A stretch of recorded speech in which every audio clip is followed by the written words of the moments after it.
L'édito sport de Virginie Fulpin. Attention, on va parler de volleyball. L'Euro de volley qui commence aujourd'hui en France. Pour être parfaitement honnête, hier, vous me l'avez appris, Virginie Fulpin.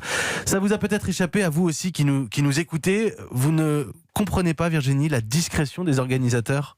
En fait, si on a envie d'accueillir une compétition internationale, on y va à fond. On communique, on essaie d'en faire une fête populaire. Sinon, je vois pas trop à quoi ça sert de se porter candidat, en fait. Ça fait 33 ans que la France n'a pas organisé de tournoi international de volley masculin.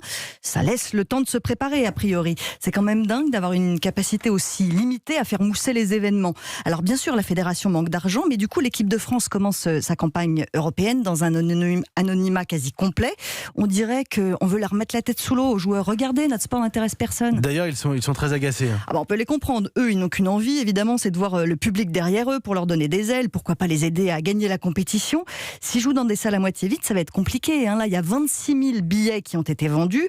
En gros, 1/5 des places disponibles. Mais forcément, si vous n'êtes pas au courant qu'il y a un Euro de volley, vous ne risquez pas d'acheter un billet. Pourtant, il y a de quoi faire. Le volley, c'est un sport spectaculaire. L'Euro va être transmis à la télé. Cette équipe de France fait partie des meilleurs du monde. Donc, la réflexion des joueurs, c'est de dire que eux, ils font leur boulot. Tous les ans, les meilleurs viennent jouer en équipe de France. Ils gagnent souvent, mais derrière, il ne se passe rien. Donc, il y a de quoi se décourager. Oui. Mais vous pensez, Virginie, que ça va au contraire motiver encore plus les joueurs ? Ils n'ont pas vraiment le choix. On sent bien qu'ils ont envie de parler. Les joueurs, ils disent déjà qu'ils ne comprennent pas comment l'équipe de France arrive à l'Euro sans sponsor principal sur son maillot. Ils expliquent aussi qu'ils comprennent que la fédération n'a pas les moyens de leur proposer plus de 80 € par jour d'indemnité, alors que c'est beaucoup plus pour les autres grandes nations du volley. Mais ils ont besoin d'être suivis, d'être soutenus. Alors s'ils veulent que leur parole ait un poids, seuls les résultats les aideront.